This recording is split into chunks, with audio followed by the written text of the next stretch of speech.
Banking যা অর্থ ব্যবসা বাংলার অর্থনীতিকে আজ থেকে কয়েকশো বছর আগে পৃথিবীর অন্যতম গন্তব্য বানিয়েছিল। ইউরোপের প্রতিটি সাম্রাজ্য সবচেয়ে বড় কোম্পানি একসময় এই বাংলায় যে অফিস করেন তার কারণ এখানকার ব্যাংকিং ব্যবসা। বাংলার ব্যাংকিং ব্যবসায়ীরা যুদ্ধের জন্য রাজাদের বা বিদেশি ব্যবসায়ীদের এখানকার ব্যবসার জন্য টাকা ধার দিতেন, কিন্তু সবচেয়ে উল্লেখযোগ্য দিল্লির সুলতান, নবাব, জমিদার সবাইকে আজকে রিজার্ভ ব্যাংকের মতো টাকা দিতেন সরকারি খরচা চালাতে। মুর্শিদাবাদ, সপ্তগ্রাম, ঢাকা, চন্দননগর এবং গোবিন্দপুরের সপরা। গত শতকের শেষ বাঙালি আলামোহন দাস, সুব্রত রায়, পেয়ারলে সবাই এই ব্যবসায়ী ছিলেন আমরা জানি। এই শতকে চন্দ্রশেখর ঘোষ।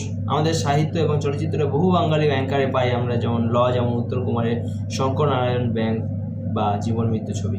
1956-তে জীবন বীমা এবং 1972-এ অন্যান্য বীমা জাতীয়করণ হলে বাঙালি এই জীবিকা বা ব্যবসা হারায়, কিন্তু আরও বড় ক্ষতি হয় বাংলার বহুজাগতিক পুঁজির। ইন্দিরা গান্ধী ক্ষমতা আসতেই চা বাগান, হুগলি শিল্পাঞ্চল, কলকাতার হোটেল ইত্যাদি সব ক্ষেত্রে হাত উঠাতে শুরু করে বিদেশি ব্যবসায়ীরা এবং পুঁজি পাঠাতে শুরু করে রাজ্য থেকে।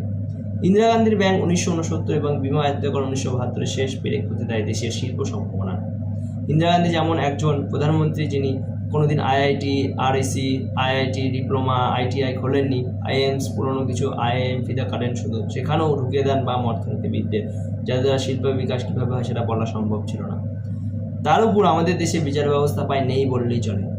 এমন অবস্থায় যদি কোনো বিমান, জাহাজ, নিউক্লিয়ার পাওয়ার প্ল্যান্ট, হোটেল, কারখানা বা স্পেস কোম্পানি কোনো বিমা পাওনা হয় এবং সেটা দিতে অস্বীকার করে, এলআইসি, জিআইসি, এনআইএরা এবং 20 বছর আদালতে মামলা চলে, সেই কোম্পানি তো দেউলিয়া হয়ে যাবেই। ভোপাল গ্যাস মামলায় বহু মানুষ আজও ক্ষতিপূরণ পায়নি, কারণ থার্ড পার্টি ইন্স্যুরেন্স ব্যাপারটাই আমাদের দেশে ছিল না সে সময়। কীভাবে ওই কারখানা চলতে কেন দেওয়া হয়েছিল ভোপালে কেউ বলতে পারে না। 1999-তে ক্ষমতায় এসে অটলজি প্রথম বেসরকারি ও বিদেশি বিমা কোম্পানি খোলার উদ্যোগ নেন। শুরু হয় গাড়ি, খনি, পেট্রোকেমিক্যাল, সফটওয়্যার, টেলিকম ইত্যাদি ক্ষেত্রে বিনিয়োগ।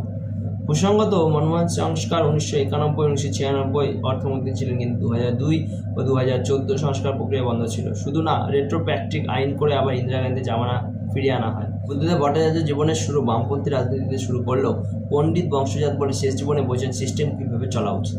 চেনেন বাঙালিকে, ঘোষণা করেন ফাইন্যান্সিয়াল হাব, যেখানে এক ছাতার তলায় রিজার্ভ ব্যাংক ও অন্যান্য ব্যাংকের আঞ্চলিক অফিস, বিভিন্ন বেসরকারি মিউচুয়াল ফান্ড, বিমা ইত্যাদি থাকবে এক ছাতার নিচে। কিন্তু 2006-তে সিংহ আন্দোলন শুরু হওয়ার পর সব ঘেঁটে যায়। মোদিজি এই সময় গান্ধীনগরে গিফট সিটি তৈরি করার কথা ভাবেন, যা আজ এক বাস্তব।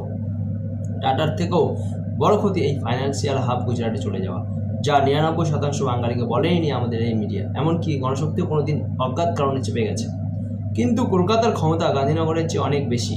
বিমা ক্ষেত্রে 100% এফডিআই আগামী দিনে কলকাতাকে আবার পুরনো সোনার দিন ফিরিয়ে দিতে পারে।